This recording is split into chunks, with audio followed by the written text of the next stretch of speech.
अपने शहर की लेटेस्ट खबरों के लिए चैनल को सब्सक्राइब करें और बेल आइकन को दबाएं।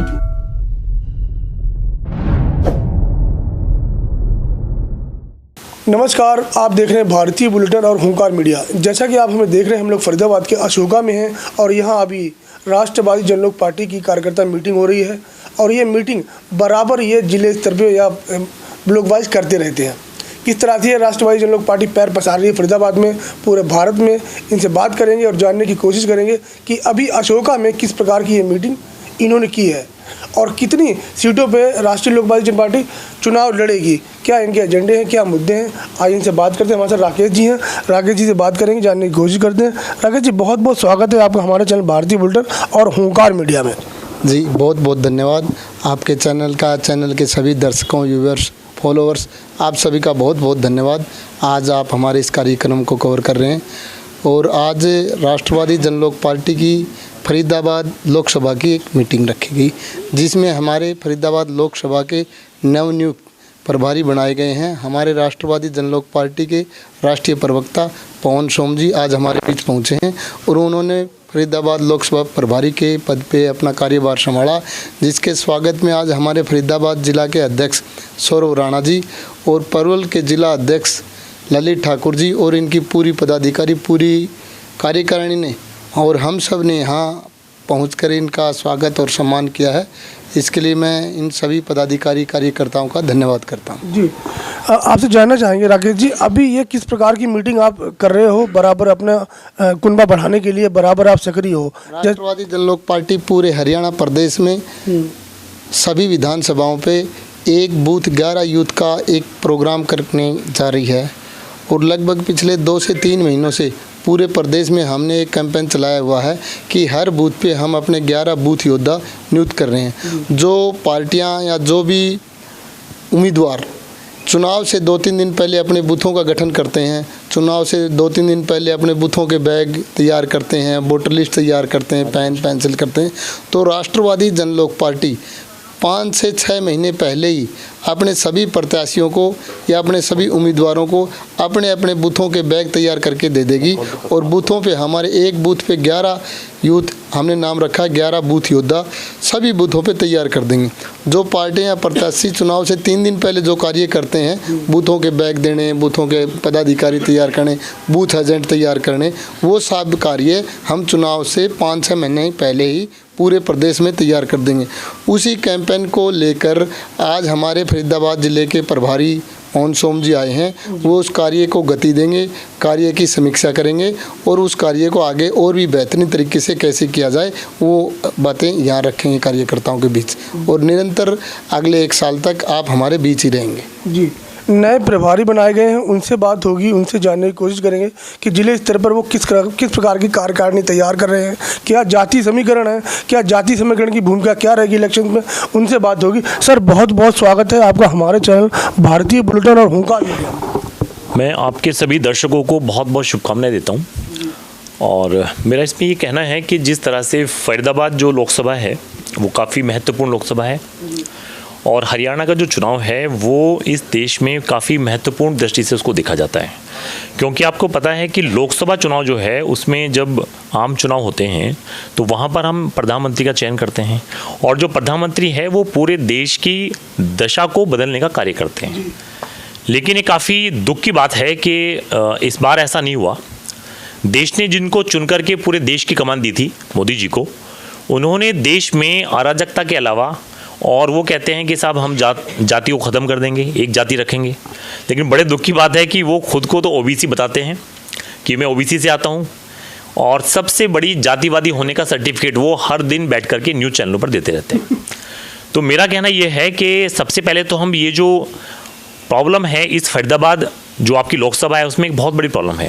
प्रॉब्लम ये है कि यहाँ सबसे बड़ी जो समस्याएँ हैं, क्योंकि किसान बहुल्य राज्य है और किसान बहुल राज्य होने के बाद यहाँ जैसे इस लोकसभा में आपकी 9 विधानसभाएं हैं, उन 9 विधानसभाओं में जितनी भी हमारी 9 विधानसभाएं जो हैं उसमें हमारे जितने भी जिलाध्यक्ष हैं, विधानसभा अध्यक्ष हैं हमारे, वो सभी के सभी आज इस बैठक में हमारे साथ में हैं और हम लोग उसमें बैठ कर के हमारे प्रदेश अध्यक्ष जो हैं राकेश तंवर भाई साहब भी बैठे हैं साथ में, हमारे जो हैं प्रवीण चौहान जी बैठे हुए हैं, वरिष्ठ नेता हैं पार्टी के, और बाकी सारे हमारे भाई बैठे हुए हैं, सारे हमारे जिलाध्यक्ष बैठे हुए हैं, सभी लोग बैठे हुए हैं। तो आज जो यहाँ पर हम लोग मीटिंग कर रहे हैं उसका मेन पर्पज ये है, जैसा अभी राकेश तंवर जी बताया, कि यहाँ पर जितने भी बूथ हैं, बूथ लेवल पर पार्टी के जितने भी हमारे बूथ अधिकारी, बूथ योद्धा बनाए गए हैं, उनके साथ कैसे हम लोग संवाद करें, कैसे वो लोगों के साथ संवाद करके पार्टी को वहाँ बूथ पर स्थापित करें।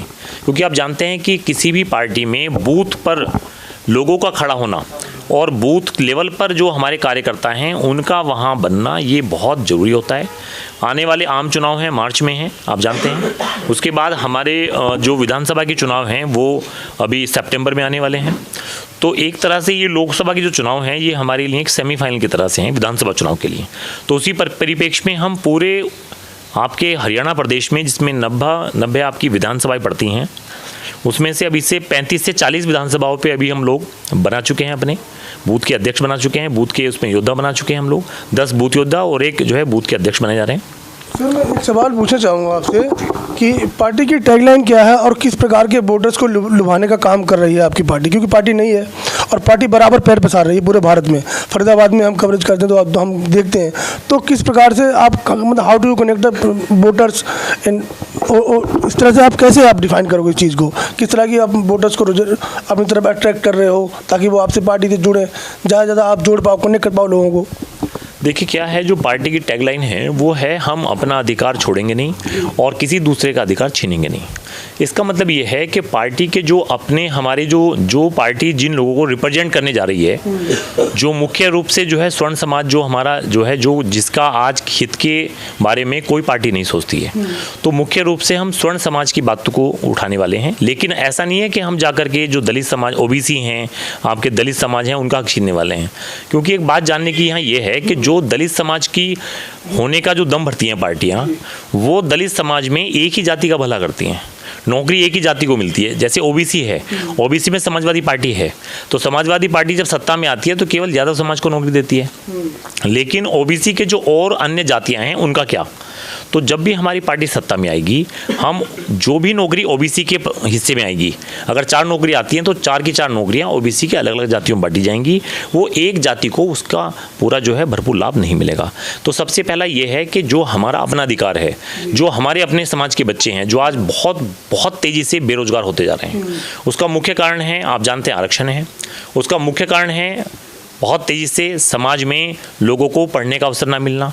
बेरोजगारी होने की वजह से उनकी जो उनकी कमाई है, जो आप दैनिक, जिसको वेतन भी बोलते हैं, वो दैनिक वेतन, दैनिक कमाई उनकी बहुत कम हो गई है। उसकी वजह से हमारे बच्चे ना तो बढ़ पा रहे हैं और ना हमारे बच्चों के पास में ऐसे कोई रोजगार के अवसर हैं, जिसकी वजह से समाज जो है स्वर्ण समाज में बहुत नीचे जा रहा है। लेकिन जो पार्टियां स्वर्ण समाज का साथ देने का दम भरती हैं, वो अपनी नीतियों के इस तरह की नीतियाँ बनाती हैं ताकि स्वर्ण समाज कहीं आगे ना बढ़ जाए। आप इसका उदाहरण देख लीजिए, जो आज आरक्षण है, आरक्षण को बनाया हुआ है उन्होंने कि भाई आरक्षण जो है वो हम बनाएंगे जाति के आधार पर। लेकिन जिस दलित के बच्चे को उस आरक्षण का लाभ मिल गया, अब वो तो डीएम बन गया, अब उसको उस आरक्षण का लाभ नहीं मिलना चाहिए। अब मिलना चाहिए दलित के उस परिवार को जो आज बेचारा गाँव में रह करके 2 जून की रोटी के लिए तरसता है। लेकिन हो क्या रहा है, डीएम का बेटा फिर डीएम बनेगा। क्यों बनेगा? क्योंकि उसके पास पैसा भी है, उसके पास भरपूर। ये जरूरी है कि डीएम का बेटा जरूर डीएम बनेगा? हाँ, मैं वो इसलिए कह रहा था आपसे, क्योंकि कारण क्या है कि जो आरक्षण का जो मूल मोटिव था, देखिए कॉन्स्टिट्यूशन कैसे बना। बाबा साहब अम्बेडकर ने क्या किया कि जब कॉन्स्टिट्यूशन बना रहे थे तो उस वक्त इसको ऐसे डिजाइन किया गया था कि भाई ये जाति आधारित इसलिए था क्योंकि जाति में सभी लोग गरीब थे। लेकिन जब आरक्षण पिछले 70 साल में उनको मिला तो उसमें से अगर 30, 35, 40% के लोग जो हैं वो अगर क्रीमी लेयर में आ गए तो उनका तो कोई अलग से कोई उनकी गणना तो ही नहीं है। अब इस वजह से जो बाकी उसमें 30-40% लोग हैं जो आज भी गरीब के गरीब हैं, उनका क्या, उनका हक क्यों मारा जाता है? क्योंकि उनके पास तो पैसा ही नहीं है। वो अपनी बात को या अपने बच्चे को स्कूल तक क्यों नहीं भेज पाते? आप बात समझ रहे हैं? तो ये जो हक है, ये जो हक मारी हो रही है, ये पार्टी जिस दिन भी सत्ता में आएगी उस दिन अपना हक तो लेगी, लेकिन दूसरे समाज का भी हक ना छीनेगी उनको, बल्कि बांट करके उन सबको बराबरी के अनुसार दिया जाएगा। मैंने आपसे सवाल इसलिए पूछा, एक सवाल और पूछूंगा, आपने बात छेड़ दी है तो मैं सवाल पूछूंगा, क्योंकि शेर सिंह राणा जी की छवि ठाकुरवादी छवि है, तो आप कैसे कनेक्ट कर पाते हो और लोगों से, और जो SC हैं, STs हैं, OBC हैं, आप उनसे कैसे, उनको कैसे लुभाओगे, आप अपने साथ जोड़ पाओगे उन वोटर्स को? देखिए क्या है कि आपने बहुत अच्छा सवाल पूछा है। पार्टी जो है, जो अपने स्वर्ण समाज के लोग हैं उनके तो हकों की बात करती है, तो उनकी वोट हमें चाहिए और हम क्योंकि उनके लिए काम कर रहे हैं तो ये उनका भी फर्ज बनता है और हमारा भी है कि हम उनके लिए काम करें, वो हमें वोट दें। रही बात आपके दलित समाज की, दलित समाज में आप जानते हैं कि उसमें कई सौ जातियाँ आती हैं, है ना, तो जो अन्य जातियाँ आती हैं, लेकिन दलित समाज की अगर आप पार्टियों को देख लें, इस देश में दलित समाज की कितनी पार्टियाँ हैं वो उंगलियों पे हैं, गिनती में हैं। लेकिन जब भी वो सत्ता में आई हैं, उन्होंने उस दलित समाज की पार्टी ने वो हक जो है केवल एक जाति को दिया है। तो जो बाकी हैं, अब ओबीसी का मैंने आपको जिक्र किया था, अभी ओबीसी में भी सेम होता है। अगर आप हरियाणा की बात करें तो भी सेम हो रहा है। अगर आप बात करें राजस्थान की तो वहां पर भी ऐसी होता है। आप अगर साउथ में चले जाएं तो साउथ में भी हालत जो है बहुत खराब है, क्योंकि जो छोटी पार्टियां हैं, जो छोटे स्तर पर जो जातियों के आधार पर बनती हैं, वो भी कहीं ना कहीं बैठ करके अपने उस समाज की हकमारी करती हैं। तो हमारी पार्टी से लोग इसलिए जुड़े कि अगर किसी ओबीसी को उसकी पार्टी में रहते हुए हक नहीं मिल रहा और वो ओबीसी समाज से आता है, लेकिन क्योंकि उसकी कई जातियों में से एक जाति की पार्टी बनी हुई है, तो बाकी जो ओबीसी हैं उनको हमें वोट देना चाहिए, तभी तो हम उसकी जब नौकरी का समय आएगा तभी तो हम उसकी नौकरी का हिस्सा बांट के उसको देंगे। ठीक है, मैं समझ गया आपकी बात, लेकिन बात कुल मिलाकर ये है कि पार्टी सबके साथ लेके चल रही है, सबका साथ ले रही है, सबका साथ से चल रही है। कुल मिलाकर ये है ना कि कोई ऐसी कोई छवि है जो ठाकुरवादी छवि है या कुछ प्रकार की, वही जानना चाह रहे थे। देखिए, ठाकुरवादी छवि इसलिए कहा जाता है क्योंकि जो शेर सिंह राणा जी हैं वो उन्होंने कितना बड़ा कारनामा किया था। देखिए क्या है कि जो आप पहुंच गए भाई। हाँ, जो पृथ्वीराज चौहान जी की अस्थियां हैं, देखिए वो अंतिम हिंदू हृदय सम्राट हैं। तो अंतिम हिंदू हृदय सम्राट जो हैं, उनकी अस्थियां को वो उस समय लेकर के आए थे अफगानिस्तान से, जब इस देश में बहुत तीव्र मांग थी। जो जसवंत सिंह जी उसमें विदेश मंत्री थे, उनके कार्यकाल में ये मांग बहुत तेज से उठ रही थी कि अंतिम हिंदू हृदय सम्राट है, क्योंकि जसवंत सिंह जी ने आगे बताया था अफगानिस्तान से कि भाई वहाँ पर पृथ्वीराज चौहान की जो अस्थियां हैं उनको जूतियाँ मारी जाती हैं, जूतियाँ मार करके और चप्पल मार करके तब अंदर जाते हैं। तो उस समय लोगों में बहुत गुस्सा था कि भाई अंतिम हिंदू हृदय सम्राट हैं, तो ऐसा क्यों होता है। तो इस देश की जो सरकार काम नहीं कर पाई, वो काम माननीय शेर सिंह राणा जी ने अफगानिस्तान जाकर के और 3-4 महीने की बड़ी मेहनत के बाद वहाँ से अस्थियाँ लेकर के आए और अस्थियाँ ला करके भारत में उसका एक मंदिर और एक चबूतरे का निर्माण करवाया और अस्थियों को उन्होंने गंगा में भी प्रवाहित किया था। तो जो देश में जिस व्यक्ति ने बिना किसी पार्टी बनाए, बिना किसी अराजनीतिक कारण से, जिसने देश का इतना बड़ा मान सम्मान बढ़ाया हो, तो अब आप सोचिए अगर वो पार्टी बना लेता है तो इस देश का मान सम्मान वो कितना बढ़ाएगा।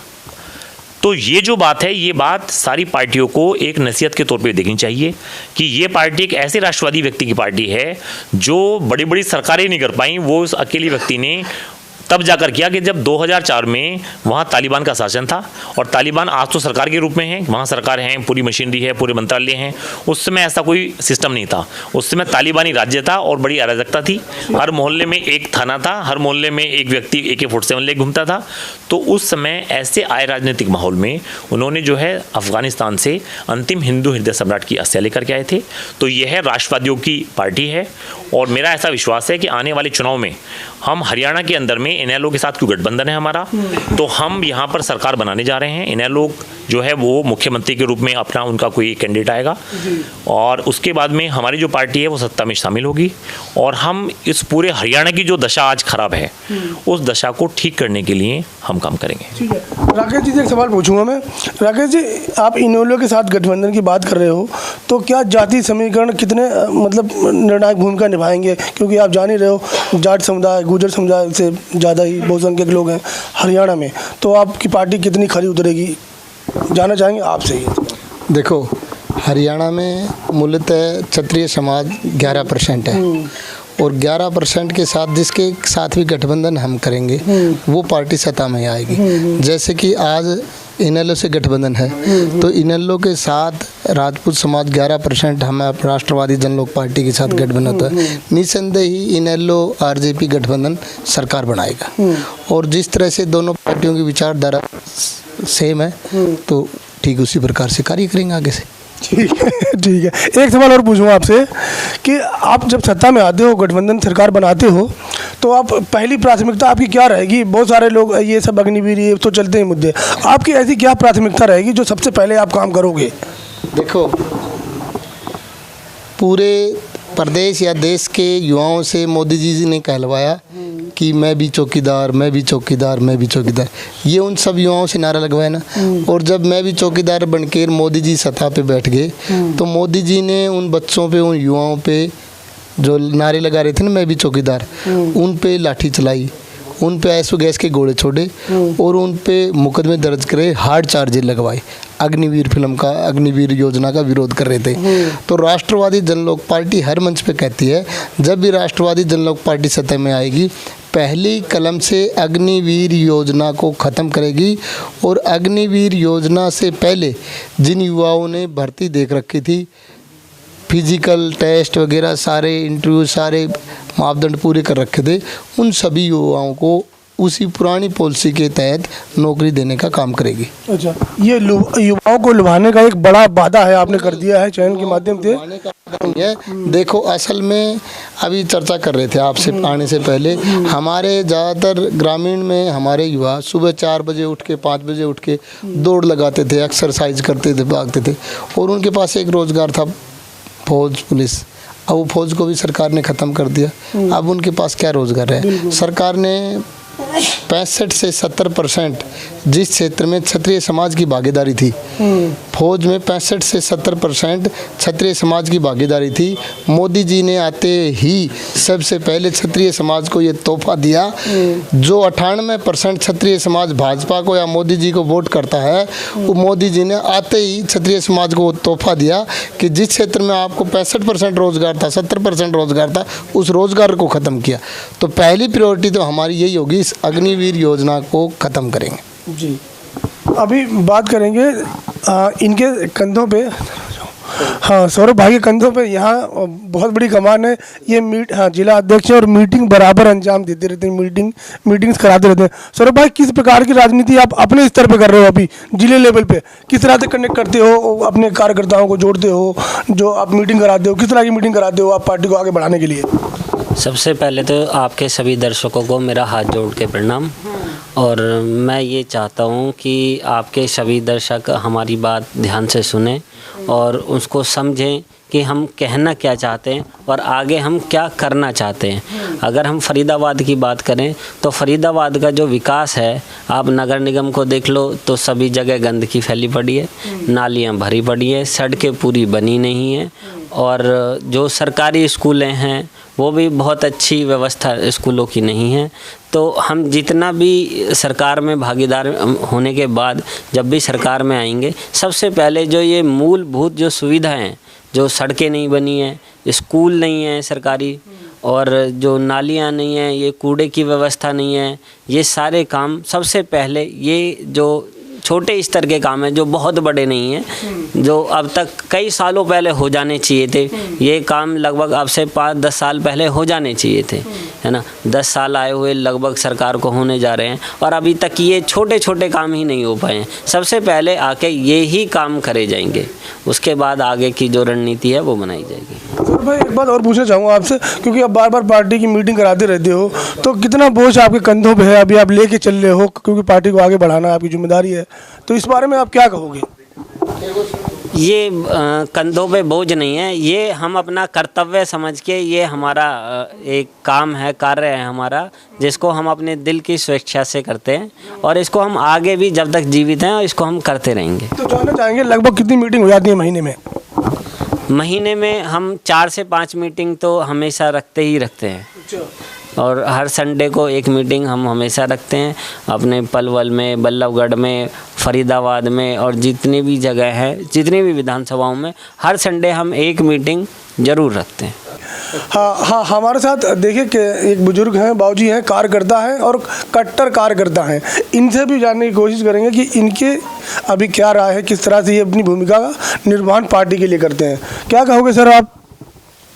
सबसे पहले तो सबको नमस्कार। ये मेरे अपने पर्सनल विचार हैं, जो अभी मैं आपके सवाल सुन रहा था। आपने एक प्रश्न करा था अभी कि भाई शेर सिंह राणा जाति की या बिरादरी की ऐसा कुछ पक्षपात करेंगे और ठाकुरवाद फैलाएंगे। तो सबसे पहले तो मैं ये भ्रम ख़त्म कर देना चाहता हूँ। ठाकुर का मतलब है कि जो सबकी देखभाल करे, पड़ोस में कोई भूखा ना सो है, वो ठाकुर है। या महाराणा प्रताप की बात करें या पृथ्वीराज की बात करें तो मैं ये भी बात बता देना चाहता हूँ कि ना वो किसी एक जाति के बंधन में थे, वो उनकी पार्टी में उनके सभी सैनिक सभी जातियों के थे। और यहाँ भी शेर सिंह भाई की पार्टी में, राष्ट्रीय जनलोक पार्टी में ऐसा नहीं है कि ठाकुरवाद है। अभी आप मौके पे आपका अपना कैमरा घुमा के देखो, सभी जातियों के लोग हैं, सभी बिरादरियों के लोग हैं, और ठाकुरों के यहाँ तो सभी का सम्मान है। हाँ जी जी, मैंने सवाल इसीलिए पूछा कि आप पे जो ठप्पा या कोई लगाए या लग जाए या आने वाले समय में कोई ऐसी बात कह दे तो वो ना उठे, तो मेरा सवाल वही था। मैं फिर दोहराना चाहता हूँ कि आप जो हमारी फिल्म इंडस्ट्रीज है उसकी तरह ठाकुरों को बदनाम ना करें। और पार्टी मैं बदनाम नहीं कर रहा हूँ, मैं तो बाबूजी आपका सवाल लोगों तक पहुँचा रहा हूँ। लोग इस तरह की सोच ना रखें, इस तरह की सोच ना बनाएं, आपके साथ कनेक्ट हो, मतलब एवरीबडी कनेक्ट टू राष्ट्रीय जनलोकवाद पार्टी। तो I am just talking about राष्ट्रीय जनलोकवाद पार्टी। मैं फिर अपनी बात रखता हूँ, बड़े ध्यान से सुनने और समझने वाली बात है कि राष्ट्रीयवादी जनलोक पार्टी को सबसे पहले जो लोग किसी जाति की पार्टी के चश्मे से देखते हैं वो अपना चश्मा उतार दें या उसका नंबर ठीक करा लें। वो सभी 36 बिरादरी की पार्टी है और इस पार्टी में सभी बिरादरियों के लोग चुनाव लड़ेंगे, हम सब मिल के लड़ेंगे। ये भ्रम कहीं है तो उसे ख़त्म कर दें और कृपया ठाकुर की परिभाषा ठीक कर लें। हम किसी को दुख देने के लिए, किसी का शोषण करने के लिए ना पहले शोषण करते थे, ना आज करते हैं, ना हमारी ऐसी सोच है, ना विचारधारा है। मैं आपसे एक सवाल और पूछूंगा, आपने बात छेड़ी है तो अभी आपने पार्टी में ऐसा क्या देखा कि आप पार्टी के साथ जुड़ गए हैं, ऐसा क्यों? सबसे पहले जो पार्टी की जो राष्ट्रीय जो संयोजक हैं भाई शेर सिंह राणा, उनके विचार, आप बोर्ड पे नाम पढ़ रहे हैं बार-बार, चरित्र, उनका चरित्र, उनकी ईमानदारी, उनके काम करने का तरीका और उनकी एक जो अपनी जो पॉलिसी है, जो नियम है, जो सिद्धांत हैं, वो मैं फिर कहता हूँ, वो मैंने उनके एक दिन बात सुनी थी, वो सभी जातियों को लेके, सभी लोगों को लेके, सभी समाजों को लेके, सर्व समाज की बात करते हैं, समाज की बात करते हैं, 36 बिरादरी की बात करते हैं। वो किसी एक पार्टी की या राजपूत की वो बात ही नहीं करते। और मैं अगर मेरी निजी बात मैं अपनी रखूं पर्सनल, तो क्योंकि मैं भी राजपूत हूं, मेरा एक सिद्धांत है कि जहां मैं रहता हूं वहां मेरी सोसाइटी, मेरी गली, मेरे मोहल्ले, जो लोग मुझे जानते हैं, जिस समाज में मैं रहता हूं, मैं हमेशा सबको बिना किसी जाति के मतलब पूछता ही नहीं और सबके सभी काम कराता हूँ। एससी मोर्चा के जिला अध्यक्ष भी हमारे साथ हैं, उनसे बात करेंगे और उनसे भी ये जानने की कोशिश करेंगे कि उनको इस पार्टी में ऐसा क्या अच्छा लगा कि वो पार्टी के साथ जुड़ गए। क्योंकि पार्टियां तो बहुत हैं, लोग कोई बीजेपी के साथ जुड़ रहा है, कोई आम आदमी पार्टी के साथ जुड़ रहा है, लेकिन ये आरजेपी के साथ जुड़ रहे हैं। आपसे जानने की कोशिश करेंगे, जैसा मेरा सवाल था आपने सुना अभी, आपको पार्टी में ऐसा क्या अच्छा लगा जो आप इस पार्टी के साथ जुड़ गए? देखिए, सबसे पहली बात तो ये है कि पार्टी तो कई है, जुड़ने वाली बात यह है कि हमने कई पार्टियों में देखा है, साथ भी जाते हैं, देखते भी हैं, विचारधारा भी सुनते हैं। अभी मेरी कुछ दिन पहले ही मेरे भाई है योगेंद्र, उनसे बात हुई थी। उन्होंने जब मुझे बताया और मैं एक आध बारी मैं हमारे यहाँ पे भाई शेर सिंह राणा जी गए थे, जब उनके भाषण मैंने सुने और उनकी विचारधारा भी देखी तो सिर्फ तभी लगा कि ये पार्टी कुछ है। अच्छा, आपको लगा कि पार्टी में दम है? विचारों में भी दम होना चाहिए। बीजेपी ने भी बहुत से वादे किए, बातें भी की, लेकिन ये तो सभी जानते हैं कि बीजेपी ने कितना काम किया, कितना नहीं किया। तो इस वजह से भाई शेर सिंह राणा के विचारों से प्रभावित होकर हमने पार्टी ज्वाइन की है और कार्य कर रहे हैं और करते रहेंगे।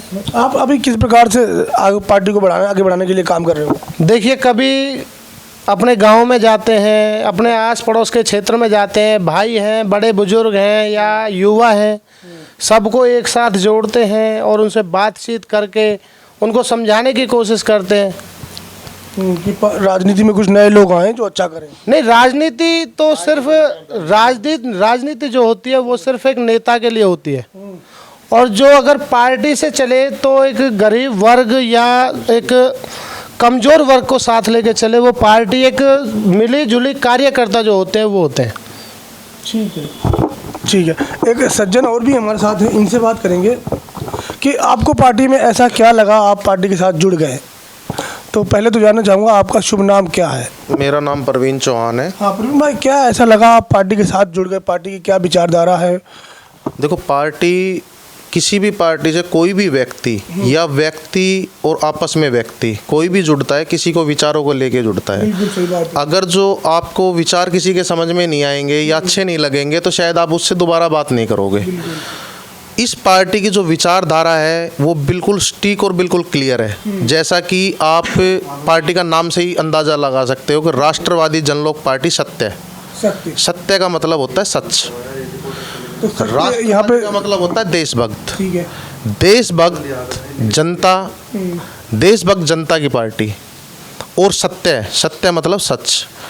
पार्टी की विचारधारा ये है कि ना तो हम अपना हक किसी को देंगे और ना किसी का हक हम छीनेंगे।